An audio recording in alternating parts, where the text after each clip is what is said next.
Namaskar. Welcome to another 9 p.m. live.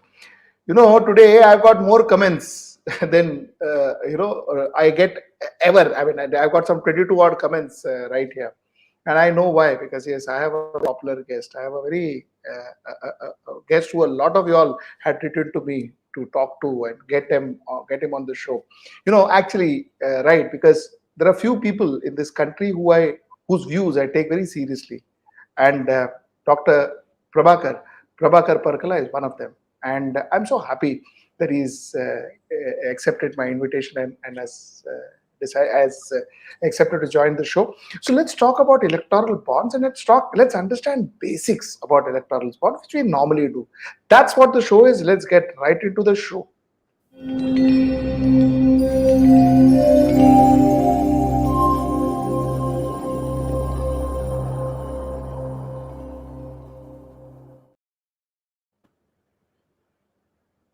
Dr. Prabhakar, thank you so much for joining us. Such a pleasure talking to you. And like I told you, there are few people in this country I take views very seriously, and yours is one of them.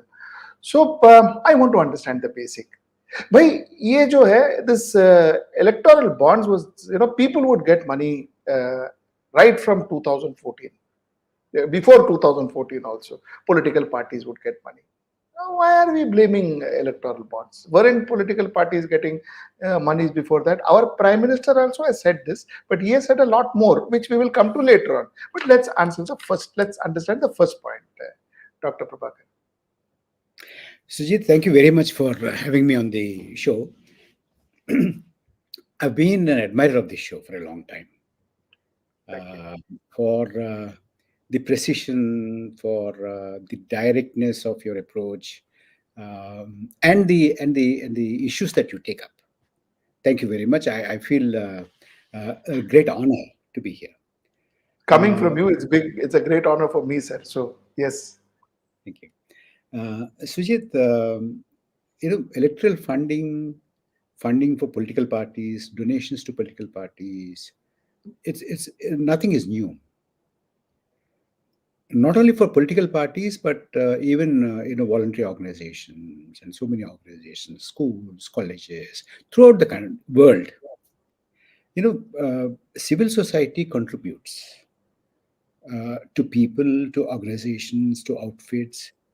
If they see that those outfits and individuals, organizations serve a certain purpose, this is something, of course, especially when it comes to political parties, because political parties fight elections, they come to power, they run governments, and when you come to power and run governments, you have certain clout.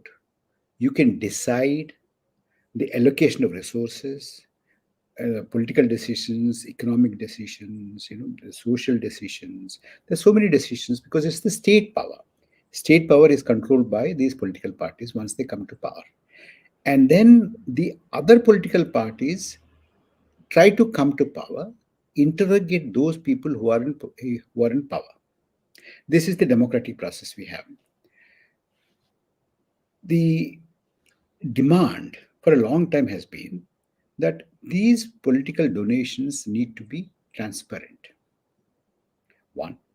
Secondly, they should have something like a level playing field. These are the two principles that anybody would expect this process to really have. Now, there is a lot of criticism about political donations because it could be a bribery in another way. And in the United States and other Western countries, there are lobbyists and lobbying, and the legislators who support their cause are funded, their elections are funded, the donations are given, all these things. But that is not the norm here. We have political parties and political donations. Now, in order to see that the donations are transparent and above board, and there is no link like the quid pro quo that you give me this and I give you this. If they are transparent and accounted for then the process can be scrutinized by the public, and we can ask questions of the political parties, and of course those people who are in the government, who are in the opposition, and people who come to ask for our votes, for our approval to go and sit in the legislatures and take control of the state power. This is the background. Now what the BJP government has done is that, in order to introduce what they say, what they claim, transparency, and to take out the black money, it should be accounted money. In on the pretext of introducing that, they have introduced what is called electoral bonds. And the day that the electoral bonds were introduced, there were questions about it. They've been challenged on two counts. One, people do not know who donated how much to a particular political party. One. The second thing is that the ruling party, because of the State Bank of India, which is a nationalized bank, which is under the control of the government. Earlier, for a brief while, it was under the control of, the entire process was under the control of the RBI, but then it shifted to the State Bank of India. Correct. Because of that, the ruling part and government, they have access to the details, who bought and who gave to whom. This is known to just one political party which is in power. The other political parties do not know. And you and I, as common citizens of this country, we do not know. We do not get to know also. There's no way of we knowing it. Nobody else has a chance to know what it is. So these are the counts on which this has been challenged. Now, when it was challenged, the government was not willing to, divulge the details. Um, and in some way or the other, it scuttled the hearing of this case in the Supreme Court. And when it was challenged, the Supreme Court has not even stayed the process. Before every election, or once in a while, even without elections, the the government, the ministry concerned, used to announce that now this window people can buy the electoral bonds. And even before the elections, when these were challenged, they were not stayed. Now, at this stage, I do not want to directly cast aspersions on the different benches which refuse to hear this, which refuse to list this. But then, circumstantial evidence tells you that, the famous formulation which was credited to late Arun Jaitley, that pre-retirement decisions and post-retirement positions, benefits. And those judicial officers who refused to listen to hear the cases on the electoral bonds and refused also to stay the process even before the various elections, they found some good positions or the other after they retired, like so many other decisions which went in favor of the BJP and the government. Actually, when this was listed in the Supreme Court, until the day it was listed in the Supreme Court and hearings began, I myself was not very optimistic about even this particular Chief Justice and this particular Supreme Court would listen to this before the elections. Anyway, it wanted to hear this. Here comes a very important stage. The government moved heaven and earth to stop this. And at one stage, the government's very high law officer told the Supreme Court that the citizens of India have no right to know how their political parties are funded. Yes. Okay. Then, of course, the Supreme Court heard, the full bench heard, presided over by the CJI, and it declared that electoral bonds were unconstitutional. And it directed the State Bank of India to submit the entire list to the Election Commission of India and ask the Election Commission of India to publish them. This is the background. Now, the question arises, why is it that the government of the day went on for the last more than 4.5 years, went on dodging this? That's one.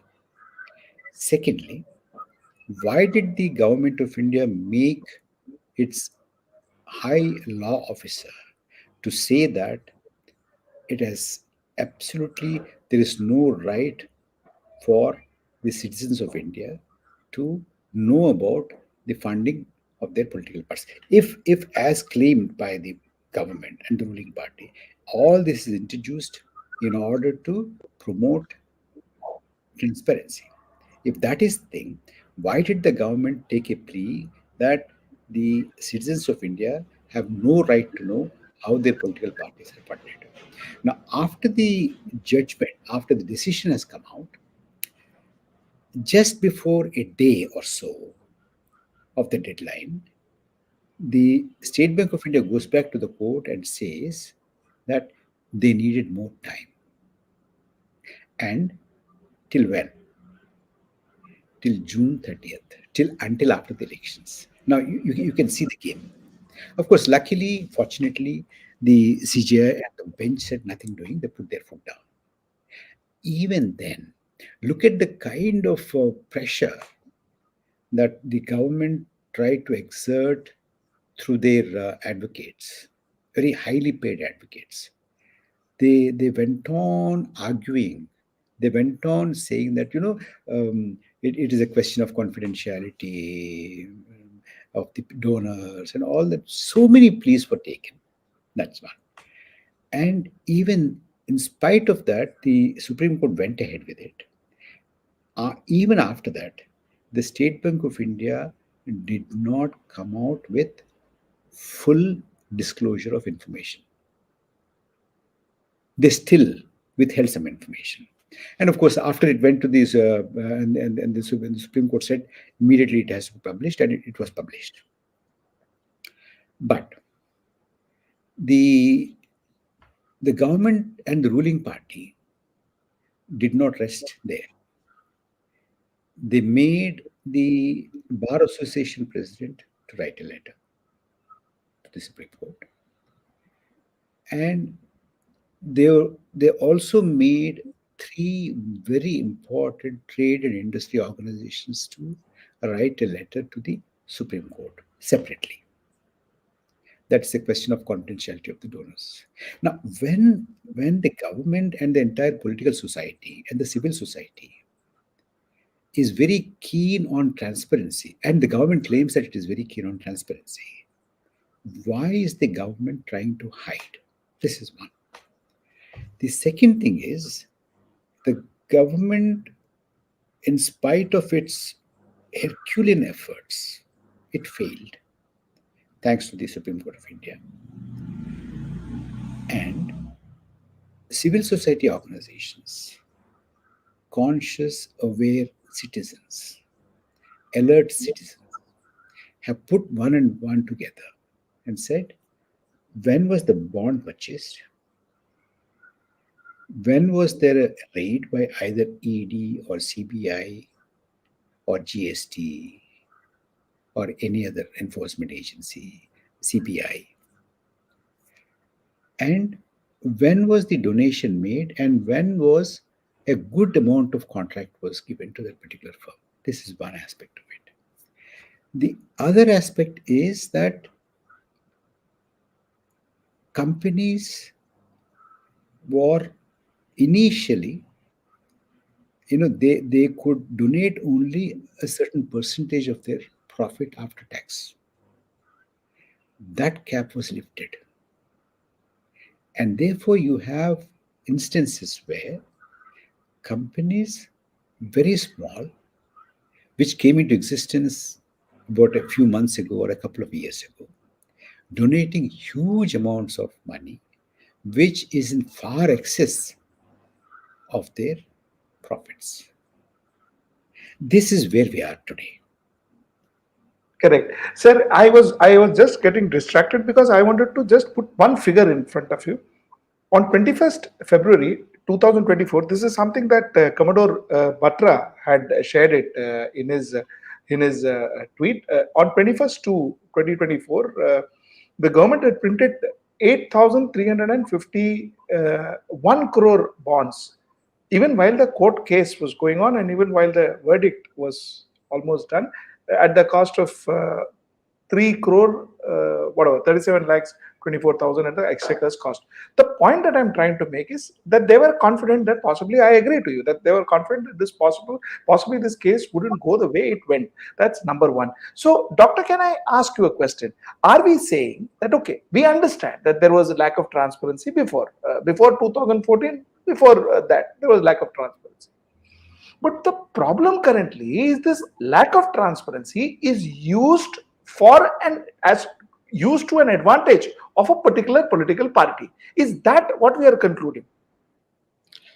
Um, Actually, the solution that the government proposed and implemented turns out to be much worse than what exactly was the problem. Um, I won't say that there was no transparency earlier. You could give a check, you could declare and give it. There's a transparency. But if you choose to give and the political party chooses to take unaccounted money and do not account for it, then you can say that there was lack of transparency. But that particular thing did not go away with the introduction of the electoral bonds. In addition to the electoral bonds, how do you know that people did not donate in cash? How do you know that people did not donate unaccounted money? Is it that, whatever the political parties have got, one political party has got over 6,000 crores, and one political party has got maybe about over 1,000 crores or 2,000 crores. How can you say that that was the only monies that those political parties have received? So still there is room for non-transparent, unaccounted money changing hands between political leaders and political parties on the one side, and people who would like to donate and as a quid pro quo, or for, expecting some benefit or a favor. No, the absolute electoral bonds did not preempt that or even prevent that. Correct. Companies So going into losses. there is absolutely no improvement. Actually, the situation has become far worse.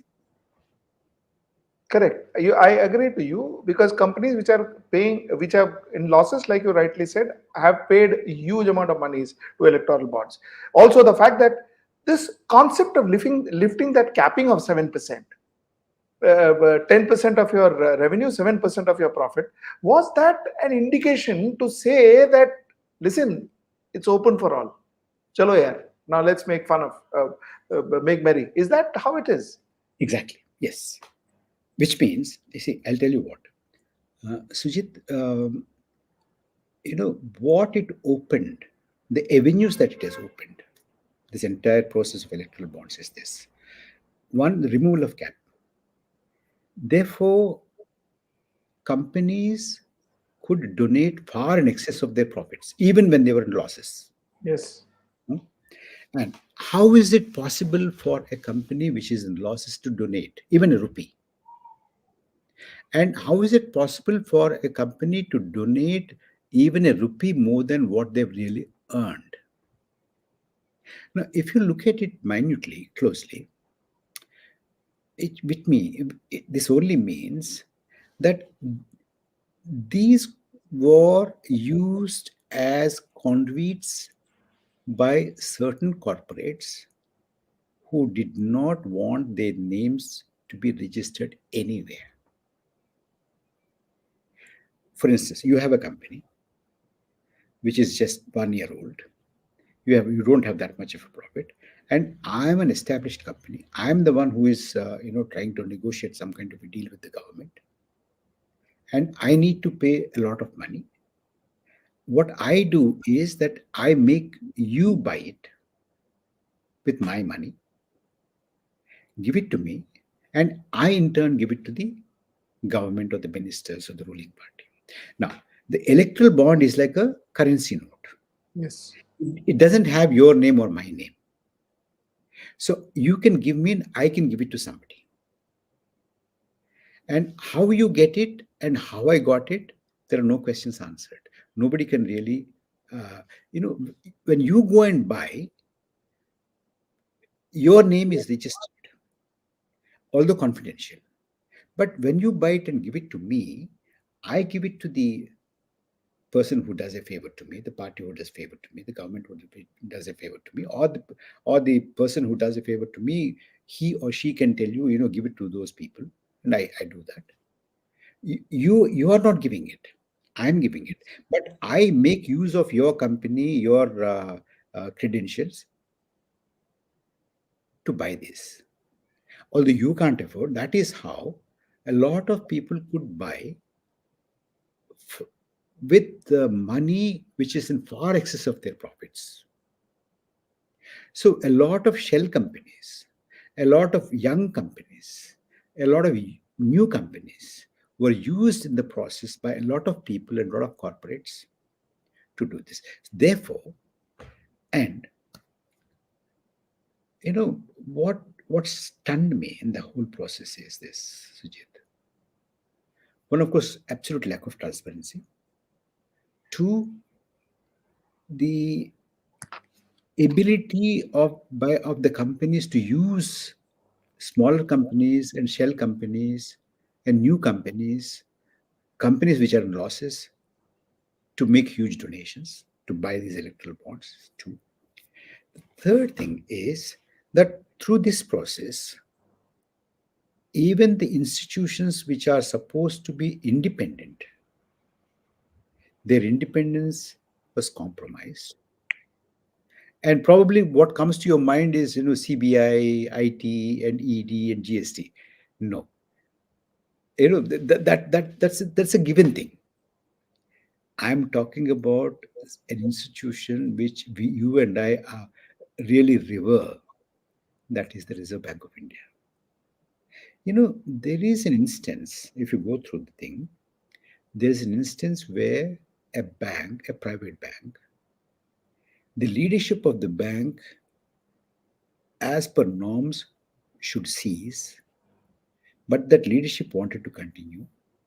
And the private equity of that particular individual or family is far in excess of the norm, and they wanted to retain something in excess of the norm, and that can be now juxtaposed to a substantial donation to the ruling party and the relaxation of those two norms. Even the Reserve Bank of India has not been spared in this whole saga. That is very shocking. Sir, I want to ask you a question. You see, this entire story about money being transferred. Money is not just transferred to Bharatiya Janata Party, like our Prime Minister also said. "Bhai, paisa thodi pura hamare paas hai." So then, what exactly is the story the same when it comes to state governments where monies were transferred? There are two things here. One, who are the people who are in a position to deliver favors? And who are the people who are in a position to send agencies after you? And you can't really take this factor out of the equation and talk. Now, if even without any of these, even without the ability to do favors, even without the ability to send agencies after you, if you can still choose to donate monies to different political parties. And I'm sure in the country, every political party gets donations from such category of people also. Nobody denies that, including the BJP, the CPI, the CPM, the Congress, the Trinamool Congress, the DMK, the TDP, YSRCP. Every political party, the NCP, every political party gets donations from people without expecting anything, and that's how that's the core. But if there is a huge business house which had a raid, and then there was a donation, and then the raids ceased, or when there was a donation and a huge contract was given, as it happened with a huge construction agency which is based in Hyderabad, would you say that this is just out of love for the political party that 1,000 crores are given, 800 crores are given, 1,300 crores are given? Is it out of love? That is one. So it's not a question of everybody getting it and nobody getting it, only one party getting it. It's not that. Everybody gets it, and I'm sure there are people who have donated a lot of money to even to Bharatiya Janata Party also without expecting anything. And otherwise, BJP could not have survived all these years. But you have to bring into the equation what is the ability to give favors or send agencies, harass parties, harass the business houses, and then see what happened after that or what happened before that. Now, for instance, look at the Delhi liquor scam. Sujit, we all know very well now that one of the accused in the Delhi liquor scam, after he was taken into custody, there was a fairly decent donation to the BJP, the ruling party, after the custody. And then the agency, the enforcement agency, doesn't oppose the bail. The gentleman gets a bail. And after that, there was a substantial donation. And then the gentleman turns approval. Now, this can still be a coincidence. Let's take it that way. I mean, why should we suspect all these people? They may be good people also in this. But the point is this: why don't we, if we're all very clean, as the main beneficiary of this entire process would like us to believe, why don't we just go for an unimpeachable, impartial, judicial commission to get to the bottom of the entire thing? Are you prepared for it? It's a straight question. You know, when the entire controversy was building up, not just now, not when the Supreme Court agreed to hear the case, even since 18. And as the Prime Minister says, that he and his party are very, very keen on transparency. They could have volunteered and said, look, this is the list. We have nothing to hide. the kind of attempts that the ruling party and at the behest of the ruling party, the government and the government's law offices made, and the government's lawyers, hired lawyers, have made in the Supreme Court, the strenuous effort that they made, do they not give you an impression that the government and the ruling party has a lot to hide? Do the efforts not give you the impression that they are frantically trying to scuttle the whole thing? They don't want these details to come out. If that is the case, why? Doctor, I want to ask you. Let's first put this. Let's get this elephant out of the room. You see, nobody donates 8,000 crores and 10,000 crores and 20,000 crores for the love of democracy. I mean, let us face facts. That to company that doesn't pay salaries on time.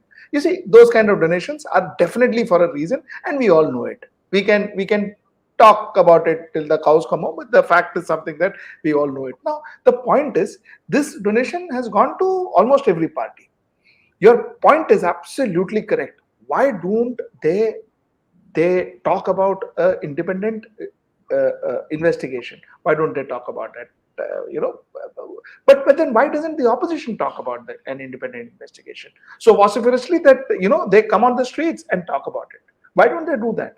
So the question here is, finally, I am a little surprised, and I want you to help me to just resolve this confusion in my mind. You see, 21 out of 28 companies, top companies, 28 companies that has been raided. 21 of those companies have kind of paid after the raid what happened. So that's what the research says. That's what some kind of research says. And out of those 21 odd companies, only 6 companies paid money to Bharatiya Janata Party. Rest of the companies have paid money to Bharatiya Janata Party, but has paid bulk money to other political parties. Now, what is this reason? Why has this happened? And so, we've already covered a little ground on this. Who pays and who buys, with whose money they are bought. That's even today it's not transparent, because the system is that. See, I can buy, and if this bond goes to a particular political party, on paper it looks that I paid, but actually you paid. I give it to you. Now, how do you square that? Did you Correct. get me? Yeah. Correct. I got you. But my question, Doctor, then is, see, So the point is, Sujit, here, that if you say that, of this lot, only these many small number of people paid to this particular political party, it actually doesn't reflect because of this anomaly. Okay. no, fair enough. I completely agree to you. My only doubt at that point in time was that why would how would paying a DMK, for instance, or how would paying a TMC help them to get away from central agencies, which I couldn't understand. That's one question. Anyway, let's keep that aside, Doctor. I want to ask you These another question. these political parties have state governments. They Yes, are also yes, in a position to not send the central agencies and investigating agencies, enforcement agencies after you, but they can also give you some favors correct. in their own way. Correct. They can ensure that local police doesn't bother you, EOW, economic offense wing doesn't bother you, so on and so forth, which is what I gathered. Correct, Even absolutely. subdivisions and land allotments, Correct. or Correct. even the drug licensing, Correct. the safety of companies, of factories, safety standards of the factories. But Doctor, another question that always bothered me was, one party, for instance, I'm not singling out that party, but let's take that one party, got 8,000 crores. 8,000 crores is amassed by one political party. Why? One of their ministers said, I don't have money to contest elections. What are we talking about? 93 lakhs is what the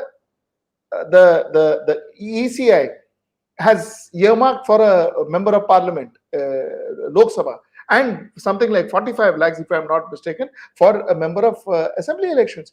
Why you have 8,000 crores? Isn't that something that judiciary, isn't that something that civil society, even something that all of us should be bothered about? Because they are not going to, they're 8,000 crores, they are not going to pay bonuses to their people. They are not going to kind of invest in land and property and machinery. So what are they going to do? They are possibly going to invest that in ensuring that they got more and more political power. Isn't that dangerous for a democracy, doctor? Of course, it is. It is. You see, Sujit, the problem is not just one political party versus the other political party. It's not that. We have to Correct. look at it at two different levels. One is that a lot of political parties, and I know, they were accused of corruption for a long time, and many political parties in our country have stopped claiming that they are honest anymore. They don't say that we are very clean, we are transparent, therefore vote for us. But there is a political party which has come to power in 2014, riding the wave of anti-corruption movement. Now, if that political party which claimed moral high ground, and when you said 8,000 crores, probably you're referring to that political party. If that political party which is claiming moral high ground is linked to these raids and quid pro quo and huge amounts of money, then there is a problem here. But the problem is the entire political system. And you see, the political parties, tell me, you're talking about 93 lakhs for the Lok Sabha. Where is it that a candidate who spends under the limit successfully fought an election came to the Lok Sabha? The candidates are required to submit their accounts to the returning officer within a stipulated time. They all submit their accounts to match the stipulated limit. But is that really an honest statement? I do not know about so many other states, but in Andhra Pradesh, everybody knows that a Lok Sabha election costs a candidate anywhere between 75 to 90 crores. 75 to 90 crores, or even in some cases, even 100 crores. And without about 50 crores, there's absolutely no uh, fun in contesting an assembly election. In fact, nobody takes the candidate seriously. Now, if you ask me, you might say, is it that people who spend money win? People who spend money may not win. Spending money is no guarantee to win, no guarantee for winning. But not spending money is a guarantee for losing. Sir, absolutely correct. So all this ECI, VCI, and all what we talk is all good for some kind of discussion or some paper. Actually, it is not relevant in real world. Then I want to ask you one question, sir. I want you to decipher one statement which the Prime Minister made. You have been in the cabinet rank. You've seen politics so closely. I want you to help me decipher this statement he made. Sir, he said, he was further said, due to electoral bond system, the source of beneficiary and political funding should be found out. Explaining further, the Prime Minister said that if a trail is available today, it is due to the presence of electoral bonds. And he also went on to say that people who are taking pride in kind of criticizing it is going to repent. Sir, what does this the Prime Minister mean by repenting? Because when he says repent, I get very scared, Baba. So I really want to know what is this repenting that he's talking about, and who is exactly going to repent? Sujit, allow me to deal with it in two parts. Please. One, the Prime Minister claiming that it is his initiative And because of that, now people are able to see which political party got from whom and how much. This is precisely the thing that the Prime Minister's, his government, his entire machinery prevented, tried to prevent from coming out, isn't it? He has absolutely no moral right to claim that because of his initiative, all these things are known to the people now. Actually, he is the one, his party is the one, the government which he presides over is the one which tried to scuttle the entire process for the last 5 years, including preventing a hearing of this in some form or the other. That's one. So that kind of a claim is very, very far fetched. It is a dishonest claim. That's what I understand of it. The second part, Sujit, is this. If the Prime Minister says that those people who are critical or who oppose the electoral bonds will soon regret, come to regret. You know, this particular remark was made by the Prime Minister when he allowed himself to be grilled by a Tamil TV. It's a very grilling kind of an interview that he gave. You know, those two interviewers have grilled him, so therefore he had to say this. You know what I mean? What did he mean by that? The electoral bonds were found fault with by the Supreme Court of India. Yes. Does he mean that the Supreme Court of India will come to regret it? The Supreme Court of the electoral bonds were found fault with by a bench of the Supreme Court. Do all the judges in the bench come to regret it? Will they come to regret it? The electoral bonds were found fault with by the Chief Justice of India. Does the Prime Minister mean that the Chief Justice of India will come to regret it? You found fault with them, and I found fault with them. Do we also come to regret it soon? Is that now? I want to understand. I want you to help me in this. I want you to help me in understanding. Is the Prime Minister giving a forecast, or is he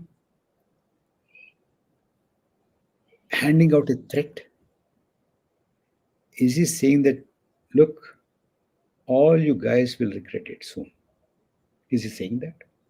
Or is he saying that, tomorrow or day after, the entire group of people, including the bench, including the Chief Justice of India, including the Supreme Court of India, including the lawyers, including the civil society, including, associations who are working to, make the election process, the political process transparent, clean, will they all come to regret? Look, we have unnecessarily we've mistaken the whole thing. It's so transparent. Suddenly they will have an epiphany. What did he mean? To me, it looks that it is neither a forecast, nor is it his hope that they will all have an epiphany and understand, how transparent, how honest the government was, and how honest the Prime Minister was. My suspicion, Sujit, is this: that he is handing out a threat. That, look, don't think that you're having fun today by saying that, look, that party has taken this much of money after raiding, and before raid there was nothing, and after raid, they paid this much. Small companies paid this much, a lottery company paid this much, a gambling company paid this much, a construction company paid this much. Don't have fun, and very soon we'll get back at you. That is the only meaning I can draw from what the Prime Minister had said to the Tamil television interview. Wow. So that's something that I think we all should be now looking You know, forward to. you know, having said this much, Sujit, I would like to say that this will go down. I mean, this is my forecast. This will go down in the history of India as Modi Gate. This will go down in the history of India as Modi Gate, and this will also go down in the history of India as the biggest scam in the country, and it is also the biggest scam in the world, which the history will remember as contributed by India. That statement is something that I read, and you said this before too. So it's not the first time you're making this statement. And yeah, I mean, I actually at some point wanted to ask you this, but since you explained it, sir, I want to ask my last question to you, and I'm slightly digressing. I'm taking this opportunity so that I could ask this question because I was a little confused with this question also. Sir, a chief economic advisor a chief economic advisor makes a statement that the government can't solve all social problems. Okay, he makes a statement that the government can't solve social problem, government can't solve all economic problems such as unemployment. Unemployment has to be sorted out by private players. Private people who employ people, it's not my job. It is not the government's job. Sir, I want to ask you as an economist and somebody whose views matter, you tell me, is it wrong to say that he possibly couldn't know his job, or his job description was kind of messed up when he got it? Isn't employment part of the government's job? I had a shock when I read this, and I had a disbelief also. Can somebody say that who is occupying such an important position? But I think I can understand this because you see, the government over the last several years has relinquished its responsibility to take care of the economy of this country. Since you have raised this, I'll give you just two examples. One, the very important election promise in 2014 of the present ruling party is creation of 2 crore jobs per annum. Now, when the political party sought a mandate on the basis of creation of employment to the tune of 2 crore jobs per annum, not government jobs. I'm talking about employment, not jobs. Correct. Employment. How is it that its economic advisor says that it is not the remit of the government? This is one. The second thing is that Sir, may I just interrupt? Because there is another statement he made. He says he was referring to a movie directed by Cho Ramaswamy called Tuglak. I forget the name. It was a story. It was a movie of Tughlaq, where there was a fictitious country, and the fictitious prime minister of that fictitious country would say that I would go to every dais and say that I'm going to offer jobs, but that's the best I would do about it. I cannot do anything further. This too, he said. Sorry to interrupt. Just to add what you just said. that's very important. This makes it even more laughable. Um, well, one really suspects, is he referring to the present prime minister? When he recalled Cho Ramaswamy's character in a movie made by Cho Ramaswamy or written by Cho Ramaswamy, uh, is the CEA, is he recalling the present prime minister? Because he went to town saying that he would create 2 crore jobs. Correct. Okay. Correct. The second thing, Sujit, I would like to draw your attention to is this. Um, when the World Hunger Index came out, the government officials, ministers, and ruling party spokespeople They went on saying that, look, this is an anti-India propaganda, that nobody is hungry in India, everybody is comfortable. And within days, the Prime Minister announces free food grains to 82 crore people for the next 5 years.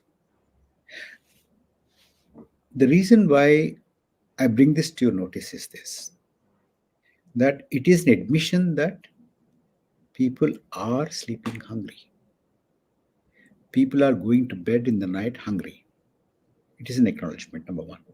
Number two, that any measure is normally announced for a year, so that at the end of the year, after implementing it for a year or so, you review and see, would that number require, would they require that much assistance or help, or can we scale it down, or do we have to scale it up?